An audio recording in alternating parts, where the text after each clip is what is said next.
தற்போதைய அண்மை செய்தியை பார்த்துக் கொண்டிருக்கிறோம். அவதூறு வழக்கு ஒன்றில் செப்டம்பர் 9 சபாநாயகர் அப்பாவு நேரில் ஆஜராக சென்னை உயர்நீதிமன்றம் உத்தரவு பிறப்பித்திருக்கிறது. இத்தொடர்பான கூடுதல் விவரங்களோடு இணைகிறார் நீதிமன்ற செய்தியாளர் மதன். விவரங்களை பதிவு செய்யலாம். பாலா, சென்னையில் கடந்த ஆண்டு நடைபெற்ற ஒரு புத்தக வெளியீட்டு விழாவில் சபாநாயகர் அப்பாவு கலந்து கொண்டார். அப்போது ஜெயலலிதா மறைவுக்கு பிறகு 40 அதிமுக எம்எல்ஏக்கள் திமுகவில் இணைய தயாராக இருந்ததாகவும், ஆனால் அதை திமுக தலைவர் ஸ்டாலின் மறுத்துவிட்டதாகவும் அவர் பேசியிருந்தார். இதைத் தொடர்ந்து அதிமுகவின் புகழுக்கும் அந்த கலங்கம் விளைவிக்கும் வகையில் பேசிய சபாநாயகருக்கு எதிராக அதிமுக வழக்கறிஞர் அணி இணை செயலாளர் பாபு முருகவேல் சென்னை முதன்மை அமர் நீதிமன்றத்தில் ஒரு அவதூறு வழக்கு தாக்கல் செய்தார். இந்த வழக்கு கோப்புக்கு எடுக்கப்படாததை அடுத்து பாபு முருகவேல் சென்னை உயர்நீதிமன்றத்திலும் மனு தாக்கல் செய்தார்.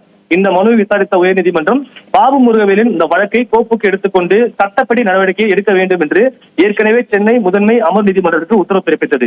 இதையடுத்து இந்த வழக்கை விசாரணைக்கு எடுத்த சென்னை முதன்மை அமர் நீதிமன்றம் நீதிபதி அல்லி இந்த வழக்கின் விசாரணை எம்பி மற்றும் எம்எல்ஏக்கள் மீதான வழக்குகளை விசாரிக்கும் சிறப்பு நீதிமன்றத்திற்கு மாற்றி உத்தரவு பிறப்பித்தார்.